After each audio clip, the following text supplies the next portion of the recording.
On a Thursday afternoon in November 2024, the emergency board meeting at Velocity Software began with a crisis and ended with a reckoning that would reshape how the entire tech industry thought about customer feedback. The company had just written off $80 million on a product launch that spectacularly failed to meet market needs. User adoption was 7% of projections. Customer satisfaction scores were catastrophic. The product that was supposed to transform Velocity's market position had instead become the most expensive failure in the company's history. CEO Catherine Brooks stood at the head of the boardroom table, prepared to explain how market conditions had shifted, how competitors had moved faster, how timing had been unfortunate. What she wasn't prepared for was the moment when Isaiah Thompson, the senior customer success analyst who'd started as an intern 6 years earlier, connected his laptop to the projection screen and displayed a database containing 14,682 support tickets analyzed, categorized, and pattern mapped over 6 years. Each ticket represented the customer's voice. Each pattern represented an insight about what users actually needed. And each ignored pattern represented a moment when Catherine Brooks had dismissed customer feedback in favor of her own assumptions about what the market wanted. The board watched in silence as Isaiah walked them through the data, showing how every major product failure over 6 years had been predicted in customer support tickets months or years before launch. Showing how every recommendation he'd made based on actual user feedback had been dismissed. Showing how the $80 million catastrophe they were meeting about had been preventable if anyone had listened to what customers were saying. This is a story about what happens when leaders confuse their vision with market reality. When someone in power assumes that their strategic brilliance matters more than what customers are actually asking for. When a CEO spends 30 seconds shutting down an intern's insight and then spends 6 years proving that intern was right about everything. And it begins with a moment in an all-hands meeting when a 22-year-old support intern raised his hand and said 7 words that should have changed everything, but instead became the first entry in a database that would eventually destroy a CEO's career. Because what Catherine Brooks said after Isaiah spoke those 7 words would set in motion 6 years of ignored feedback, failed products, and systematic documentation that would prove the most dangerous person in any organization isn't the one who challenges leadership once. It's the one who challenges leadership, gets dismissed, and then spends 6 years methodically cataloging every time the customers prove leadership wrong. Isaiah Marcus Thompson grew up in Inglewood, California, raised by a single mother who worked 2 jobs to keep them in a small apartment near good schools. His mother, Denise, was a medical billing specialist by day and a restaurant hostess 3 nights a week. She dropped out of college when she got pregnant with Isaiah at 19, spent the next 2 decades working jobs that exhausted her body and barely covered expenses, and poured every ounce of remaining energy into making sure her son had opportunities she'd never had. Money was a constant calculation. Isaiah wore thrift store clothes until they fell apart. He ate school lunch and breakfast because those were free and reliable meals. He learned early that asking for things created stress in his mother's eyes, so he stopped asking. Learned to want less. Learned to make do with what he had. Learned that poverty wasn't just about lacking resources, but about the mental weight of knowing that every small setback could cascade into crisis. But Isaiah had something that poverty couldn't diminish. He had a mind that understood systems and patterns. In elementary school, while other kids were playing during recess, Isaiah was observing the social dynamics of the playground, and mapping out who was friends with whom and why certain conflicts kept recurring. By middle school, he was analyzing his teachers' grading patterns to predict exactly what would be on tests. By high school, he was helping local businesses troubleshoot their customer service issues by identifying patterns in complaint data they didn't know how to interpret.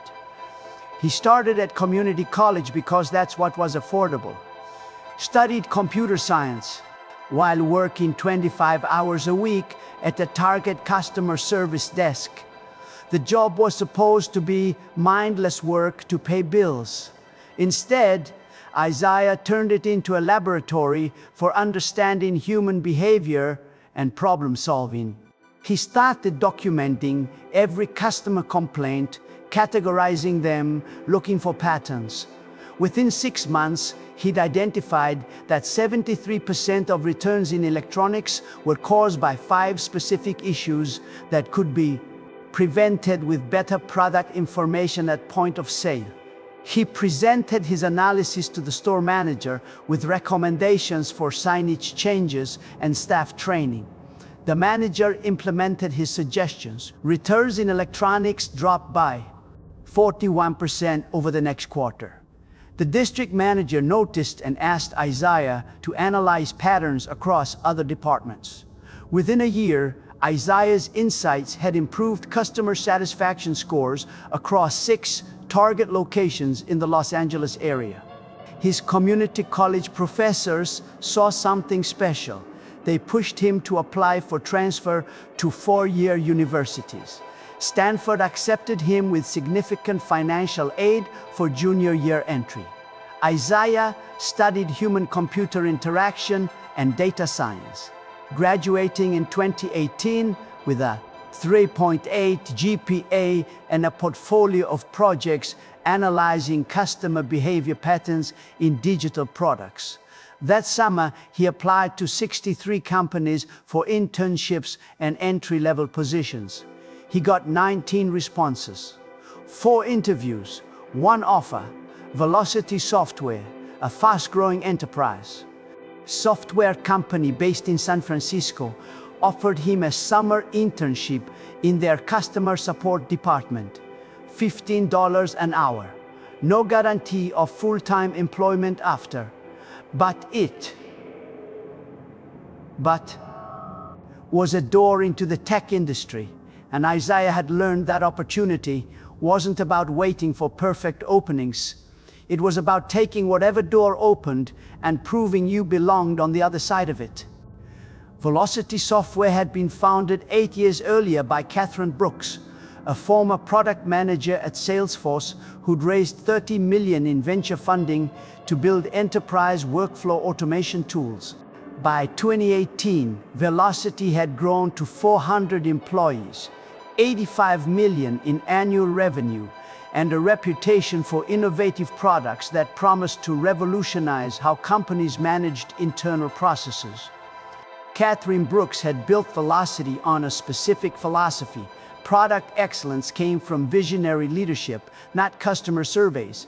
She believed that customers didn't know what they wanted until you showed it to them.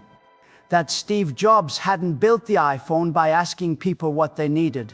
That true innovation required leaders who could see beyond what users were asking for to what they actually needed, even if they couldn't articulate it. This philosophy worked brilliantly for Velocity's first 3 products, which genuinely solved problems customers didn't know they had.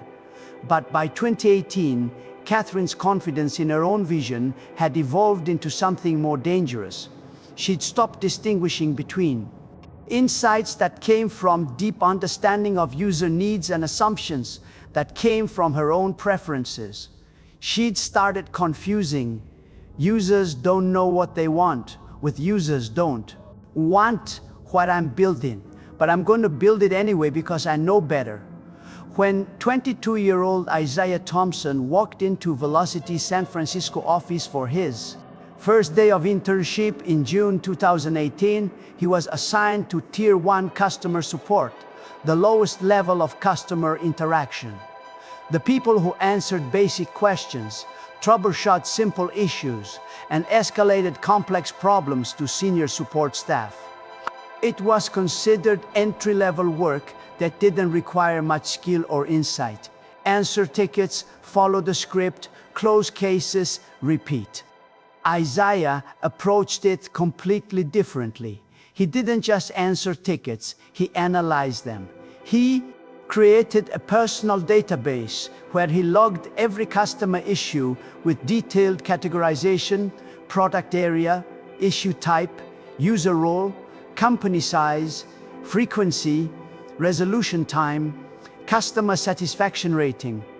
Within 3 weeks, he had 273 tickets, analyzed and had identified patterns that the official support metrics weren't capturing. He noticed that 41% of tickets about Velocity's flagship product involved the same workflow configuration issue. The product required a 17-step setup process that was technically correct but completely non-intuitive. Customers would complete the setup, think it was done, and then discover weeks later that critical features weren't working because they'd missed steps 8 and 12. The support team would walk them through fixing it. The tickets would get closed as user error or configuration assistance. The pattern wasn't visible in official metrics because each ticket looked like a one-off issue, but Isaiah could see it, could see that this wasn't user error. This was a design flaw, creating systematic confusion that was costing customers time and creating support volume that was completely preventable with better onboarding design. He wrote up a detailed analysis with recommendations: simplify the setup to 7 essential steps, add progress indicators, implement validation checks that caught common mistakes before they created downstream issues. He submitted it to his supervisor, Marcus Rivera, who managed the Tier 1 support team. Marcus was impressed and forwarded it to the product team with a note about the smart analysis from their new intern. The product team reviewed it and sent back a polite response: "Thanks for the input. Setup process is working as designed. Users just need better training on following instructions." Isaiah added the exchange to his personal database. Entry number 1, customer pain point identified, solution proposed, recommendation dismissed. He noted the date, the issue, his analysis, the response, and created a field for eventual outcome that he'd fill in later. 6 weeks into his internship, Velocity held its quarterly all-hands meeting. The entire company gathered in the main event space. Catherine Brooks presented the roadmap for the next 6 months. 3 major product initiatives, new features for the enterprise platform, a mobile app launch, and a completely new product called Velocity Flow that would revolutionize project management with AI-powered task automation. Catherine was passionate about Velocity Flow. She'd conceived it, designed the core features herself, and personally pitched the vision to the board. She explained that project management tools were backward-looking, focused on tracking what had been done rather than predicting what needed to happen next.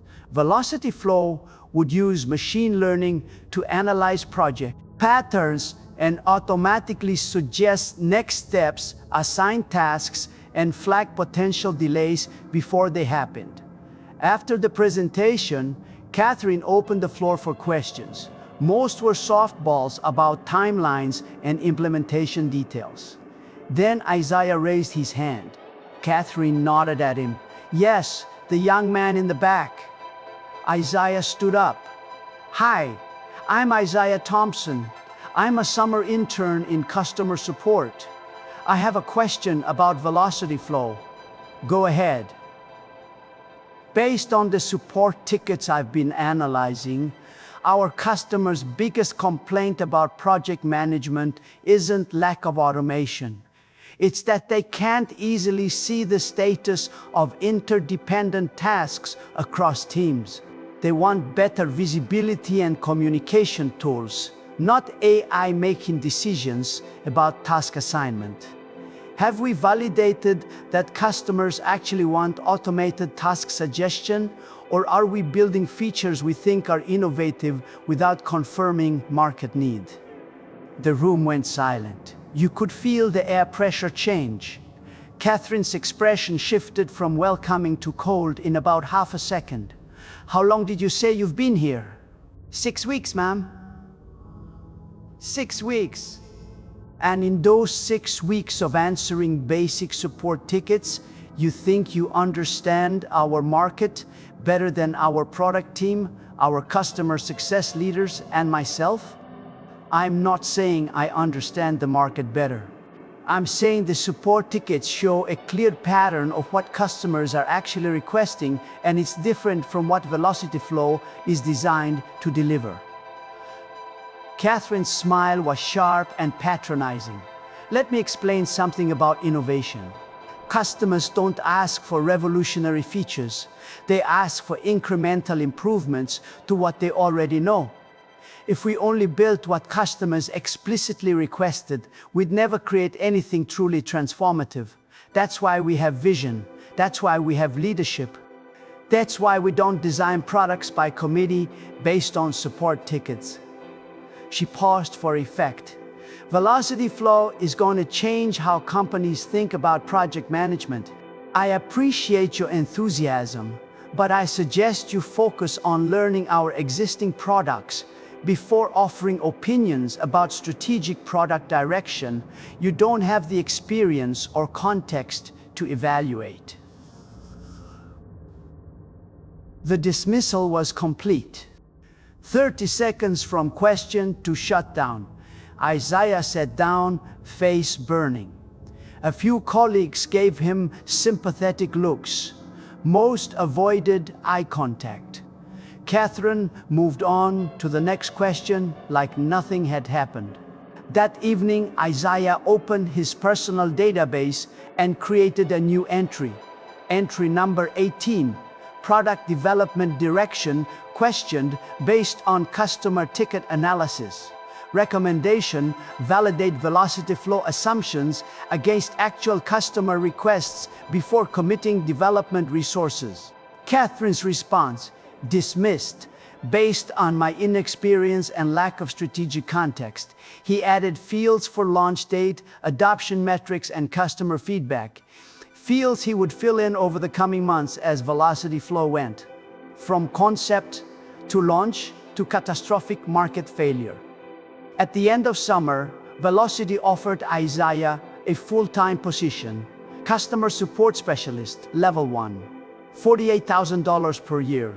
He accepted, not because he loved being dismissed by the CEO in front of 400 people, but because he'd learned something valuable in that moment.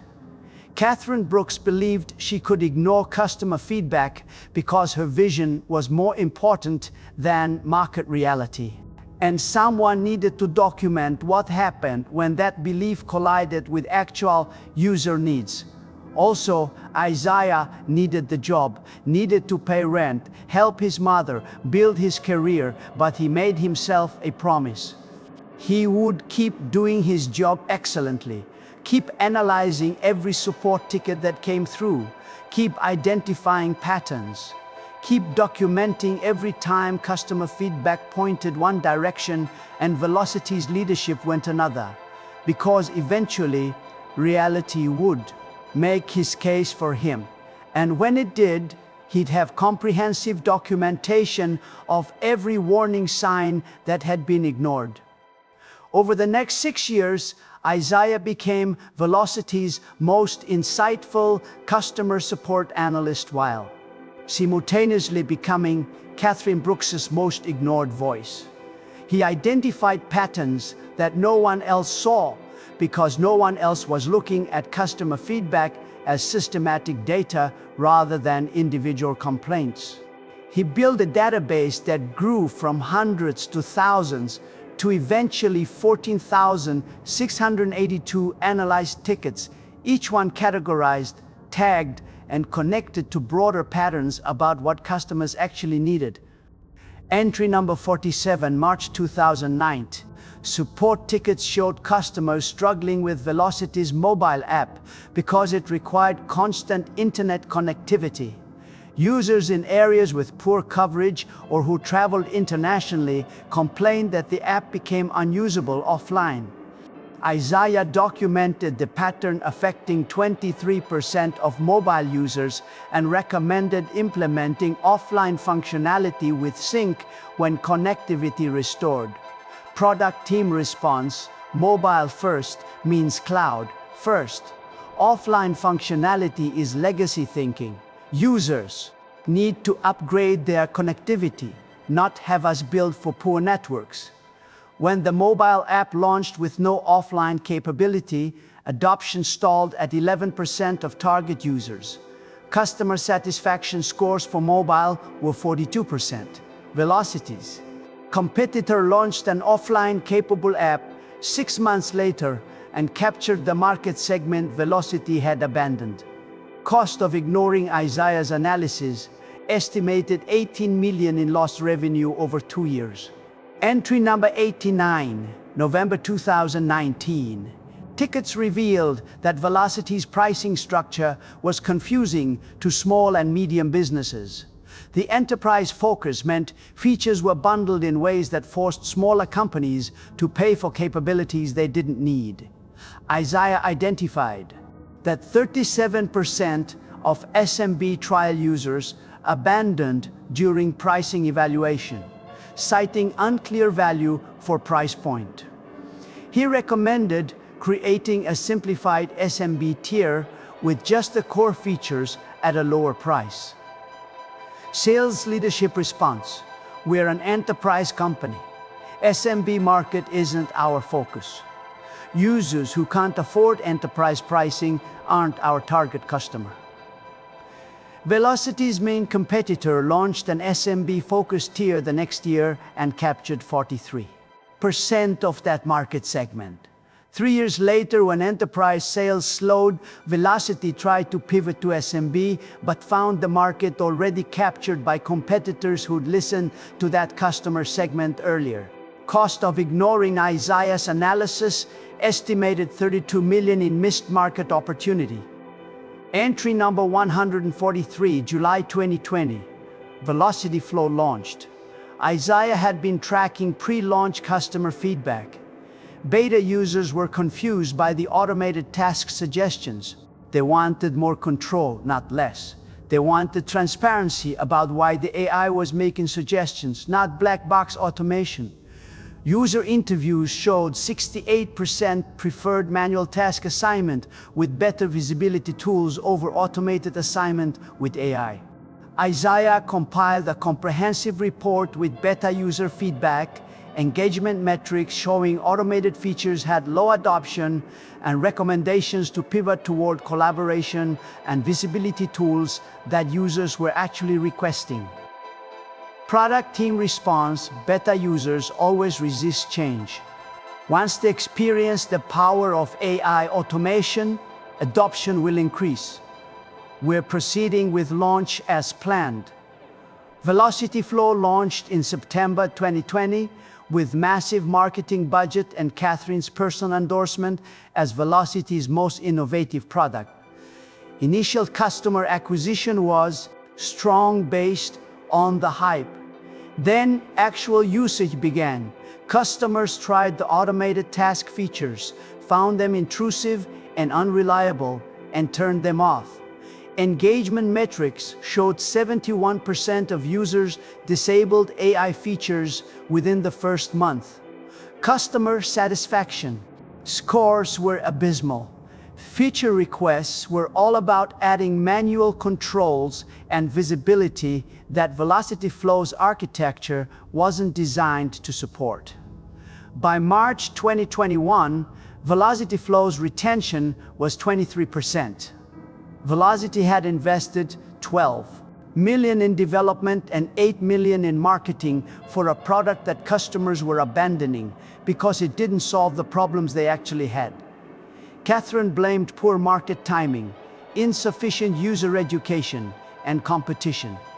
She never acknowledged that Isaiah had identified the fundamental product market fit issues 9 months before launch based on actual customer feedback. Entry number 207, January 222, support tickets showed increasing frustration with Velocity's integration ecosystem. The platform had 63 different integrations with other tools, but they were poorly documented and unreliable. Customers spent enormous time troubleshooting integration issues. Isaiah documented that 41% of enterprise customer churn was connected to integration problems. He recommended consolidating to 15 well-maintained integrations rather than 63 partially broken ones. Engineering response: integration breadth is a competitive advantage. Marketing needs to show we integrate with everything. We'll improve documentation, but we're not reducing the integration count. Over the next 2 years, integration issues became Velocity's biggest customer pain point. Enterprise deals stalled because prospects discovered the integrations weren't reliable. Implementation times doubled because of integration troubleshooting. Velocity's customer success costs increased by 7 million annually just supporting integration issues that could have been prevented by focusing on quality over quantity. Each failure followed the same pattern. Isaiah identified the issue in customer feedback, proposed solutions based on what users were actually requesting, got dismissed by leadership who believed their strategy was more important than customer needs, watched the predicted problems materialize, documented the entire cycle in his growing database. By 2024, Isaiah's database contained 14,082 analyzed tickets spanning 6 years. He'd categorized them by product area, issue type, customer segment, and severity. He'd mapped patterns across time, showing how certain complaints grew or diminished. He'd linked tickets to product decisions and tracked outcomes. He'd created a comprehensive picture of what Velocity's customers actually needed versus what Velocity's leadership was building. He'd also done something else. He'd built a reputation outside Velocity. He consulted on weekends for a UX research firm helping companies analyze customer feedback data. He published articles about pattern recognition in support tickets. He spoke at customer success conferences about building data-driven cultures. By 2024, Isaiah Thompson was recognized in the customer experience field as one of the most insightful analysts of user behavior patterns. Companies regularly tried to recruit him with offers that would have tripled his Velocity salary. He stayed because he was waiting for the moment when Catherine Brooks's pattern of ignoring customer feedback would lead to something so catastrophic that it couldn't be explained away. Waiting for the moment when his documentation would transform from personal vindication into systematic proof that Velocity's failures weren't about markets or timing or competition. They were about leadership that consistently chose vision over listening. That moment came in August 2024, when Velocity launched Synergy, their most ambitious product ever. Synergy was Catherine's masterpiece, a complete reimagining of enterprise collaboration that integrated project management, communication, document sharing, and workflow automation into a single unified platform. Catherine had conceived it, championed it through the board, and personally overseen development. Velocity invested 43 million in development and another 37 million in marketing and sales preparation. Isaiah had been tracking customer feedback about collaboration tools for 3 years. The patterns were clear. Enterprise users wanted interoperability between tools they already used, not replacement of their entire stack with a new unified platform. They wanted lightweight integration, not heavyweight migration. They wanted to preserve their existing workflows, not abandon them for new paradigms. He submitted multiple reports showing that customer requests were for better connectors and data sharing between existing tools, not unified platforms. He documented that every previous attempt at unified enterprise platforms had failed because companies couldn't justify the switching costs and retraining time. He'd recommended that Velocity focus on becoming the best integration layer rather than trying to replace everything with synergy. Product leadership's response: Isaiah, you're analyzing what customers say they want. We're building what they actually need. The future of enterprise software is unified platforms. Customers are just stuck in old paradigms because they haven't experienced the integrated vision yet. Synergy launched in August 2024 with massive fanfare. The market response was immediate and brutal. Enterprise customers looked at the switching costs, the retraining requirements, the loss of their existing workflows, and said no. Adoption was 7% of projections.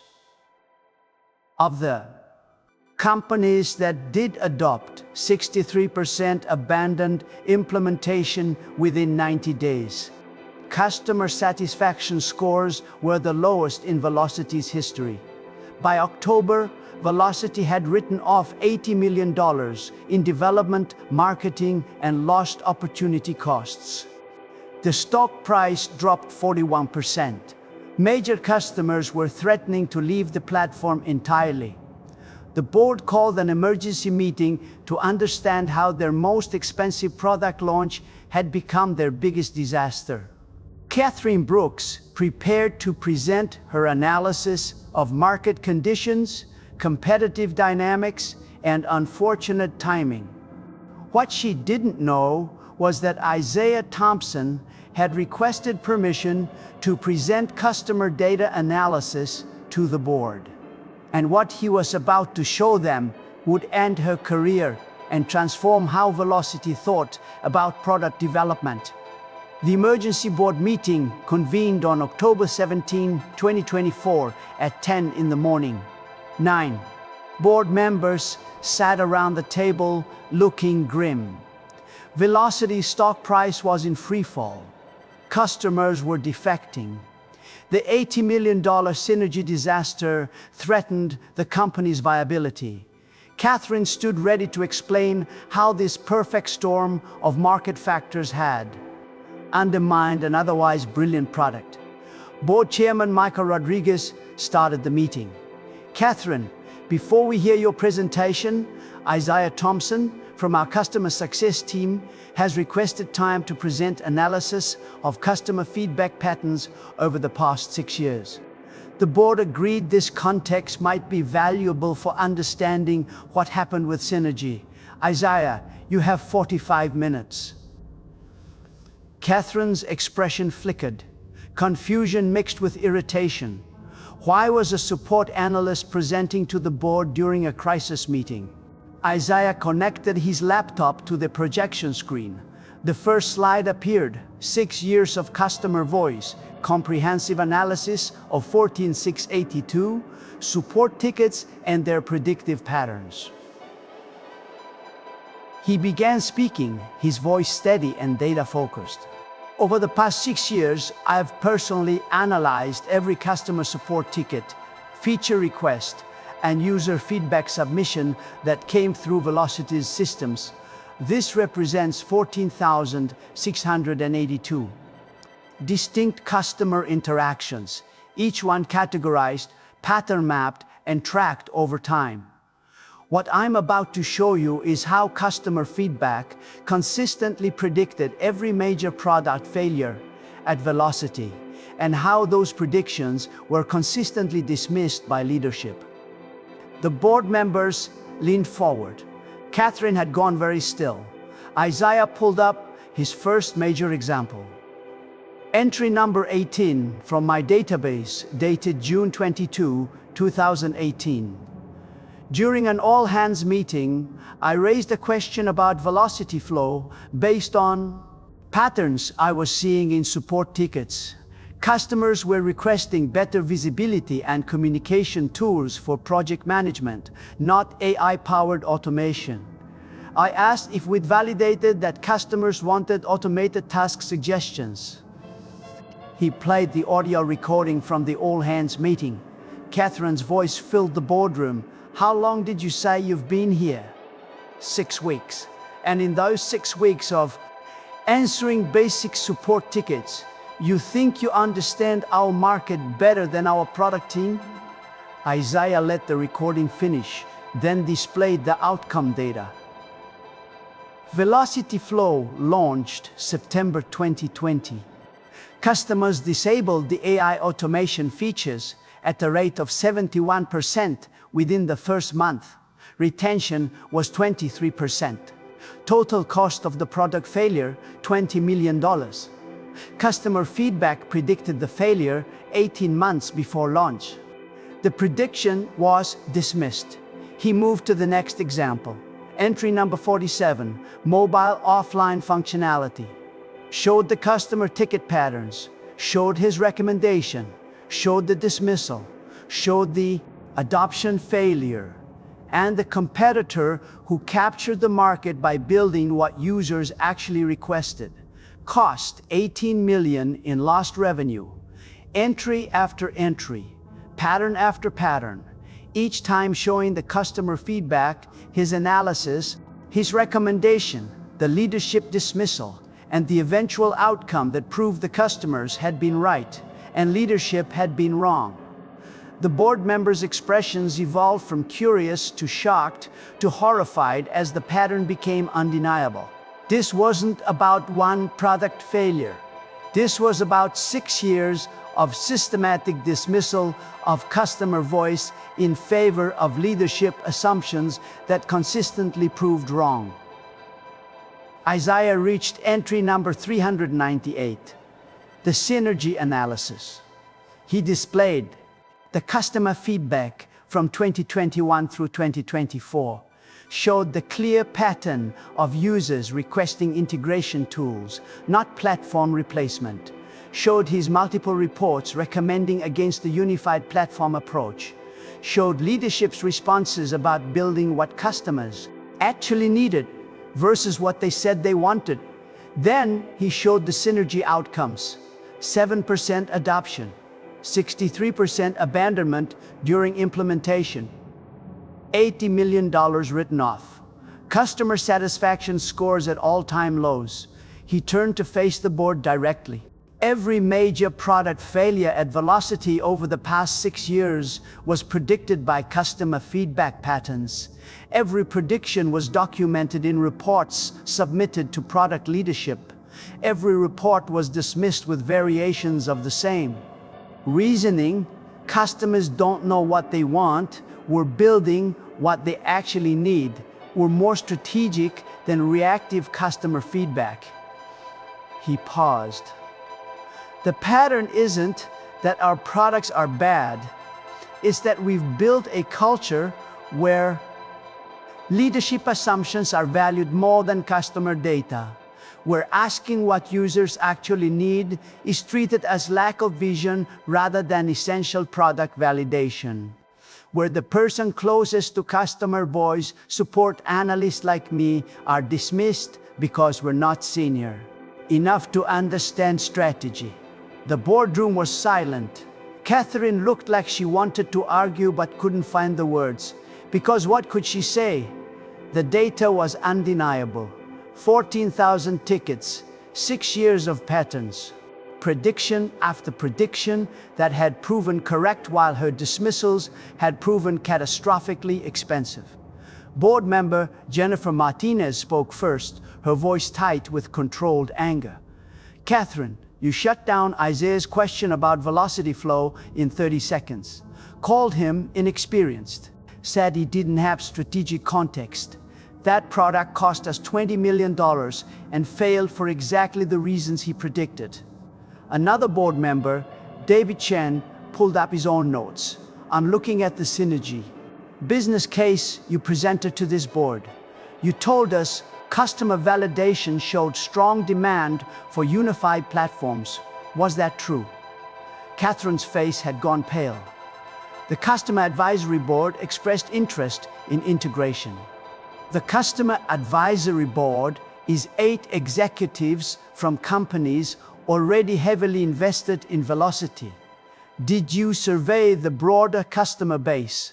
Did you analyze support ticket patterns like Isaiah did? We had product market research. That's not what I asked. Did you look at what your actual customers were requesting in their support interactions?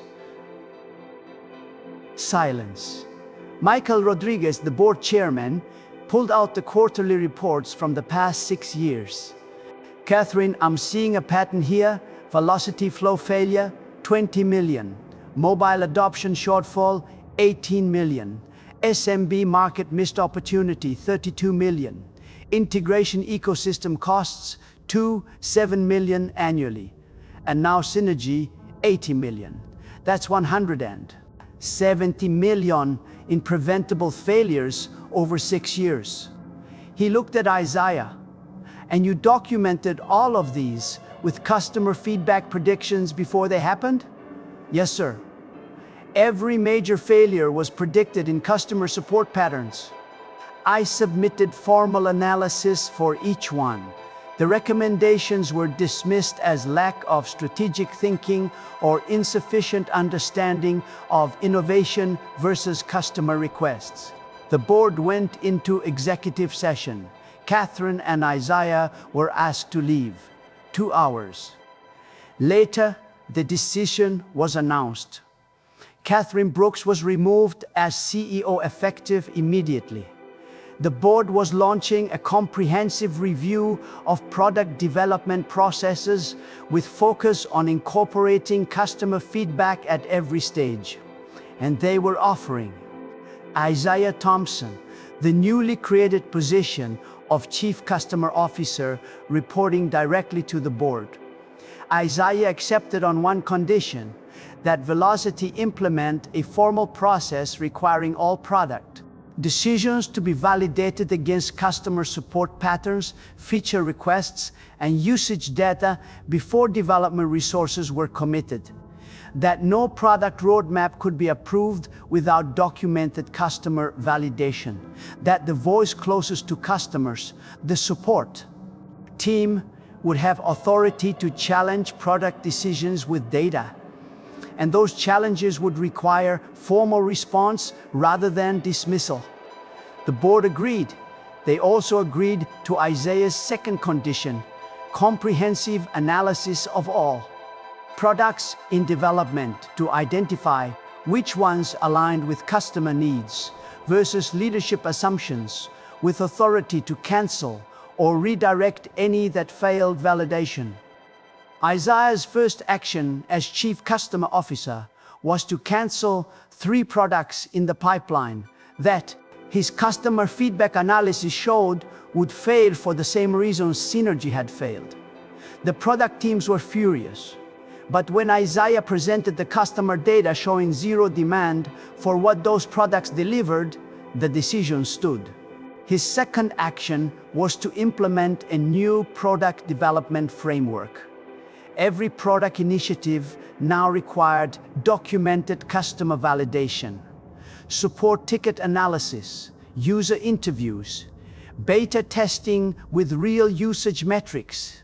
Products couldn't progress from concept to development without passing multiple customer validation gates.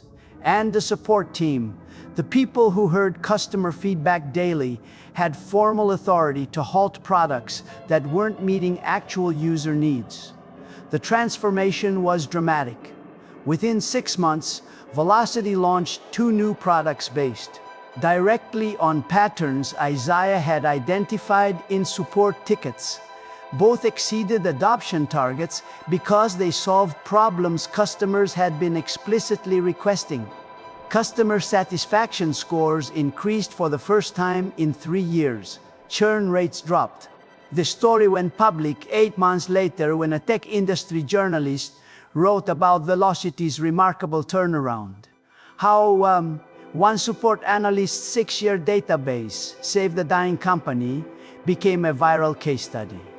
The article detailed Catherine Brooks's pattern of dismissing customer feedback, the 80 million lost on synergy, and Isaiah Thompson's methodical documentation of customer needs that leadership had ignored. Other tech companies started examining their own practices. How much customer feedback were they dismissing? How often did they build products based on leadership vision without validating actual market need? How many support analysts were identifying patterns that product teams were ignoring? Within a year, 5 major tech companies had created similar chief customer officer roles with authority to validate product decisions against user needs. The idea that customer support was just ticket resolution rather than essential product intelligence began shifting industry-wide.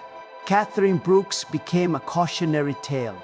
The CEO who'd been so confident in her vision that she spent 6 years and $170 million proving that vision wrong while dismissing the intern who tried to tell her what customers actually wanted. 5 years after that silent boardroom moment, Isaiah Thompson stands in front of a conference room full of product managers and tells them his story. He doesn't sugarcoat it. He talks about being shut down in 30 seconds at the all-hands meeting, about spending 6 years watching products fail for exactly the reasons his customer analysis had predicted, about the temptation to leave for companies that actually valued customer voice. But he also tells them about the power of systematic documentation, about how 14,000 tickets transformed from individual complaints into undeniable patterns, about how keeping comprehensive records of customer needs turned dismissed insights into documented truth that even the most arrogant leadership couldn't explain away. The day Catherine Brooks shut me down after 30 seconds, he tells them, she thought she'd won. She'd put the inexperienced intern in his place. She'd defended her strategic vision against someone who didn't understand innovation. And in a way, she was right about one thing. I didn't understand her kind of innovation. The kind where you build what you want to build regardless of what customers are telling you they need. But I understood something she didn't. I understood that customers are never wrong about their own needs. They might not know the best solution. They might not have the technical vocabulary to describe what they want, but they absolutely know when something isn't working for them. And if you listen systematically enough, if you analyze patterns across thousands of interactions, those individual complaints become undeniable insights about market reality.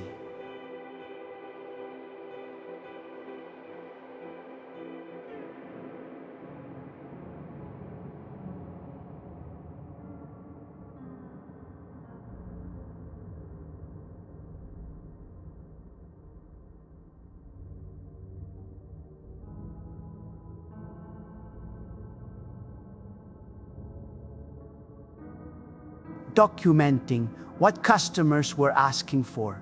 In the end, reality chose my documentation over her vision, cost her $170 million and her career to learn that customers were right all along. Isaiah Thompson didn't become a billionaire founder, didn't build the next unicorn startup, didn't achieve the kind of success that tech mythology celebrates. He became something more important. He became proof that the people closest to customers often understand product market fit better than the executives making strategic decisions in boardrooms far from user reality. He also became an advocate for frontline workers whose insights get dismissed. Support analysts who see patterns leadership can't see because leadership isn't reading the tickets. Sales teams who understand why deals are failing but can't get product teams to listen. Customer success managers who know what features would reduce churn, but can't get development resources because they're not strategic enough. Because here's what Catherine Brooks learned too late, and what every product leader needs to understand before they dismiss their support team's insights. The person answering customer tickets might have more strategic insight than the person setting product direction. The patterns visible in support data might be more valuable than the vision inside a CEO's head. And the most expensive decision any company can make is building what leadership wants instead of what customers are asking for. When you shut down someone's customer insight in 30 seconds, when you dismiss their analysis because they're junior or in support or not strategic enough, when you choose your vision over market data, you're not being an innovative leader. You're being willfully blind to reality. And reality is very expensive when you ignore it for 6 years. Catherine Brooks dismissed Isaiah Thompson's insights 197 times across 6 years based on his database count. Every dismissal was a choice to trust her assumptions over customer data. Every ignored insight was a bet that her vision mattered more than user needs. She lost every single bet, and the 197th loss, synergy cost her everything. $80 million. That's what it cost Velocity to learn that customer feedback isn't noise to be filtered out. It's signal to be amplified and acted on. That support analysts aren't just ticket processors. They're the front line of product intelligence. That dismissing someone because they've only been there 6 weeks or 6 years doesn't change whether they're right about what customers actually need. So ask yourself, whose customer insights are you dismissing? Ignoring because they're too junior or in the wrong department? Whose understanding of user needs are you overruling with your vision of what the market should want? They might be documenting everything, building databases of customer feedback, mapping patterns that predict your next product failure. And one day, they might present that documentation to your board and prove that every expensive mistake you made was preventable if you'd spent 30 seconds actually listening instead of shutting them down. Choose differently. Choose to validate product assumptions against customer data before committing development resources. Choose to give frontline teams formal authority to challenge product decisions with usage patterns. Choose to recognize that understanding what customers want isn't lack of vision. It's the foundation of building products that succeed. Choose to listen to Isaiah Thompson the first time he shows you customer feedback patterns. Before you spend $170 million learning, he was right about everything. Because the most expensive 30 seconds in business is the time you spend silencing someone who knows what your customers actually need. And the most valuable database isn't the one tracking revenue. It's the one tracking what users are telling you they want, if only you'd listen.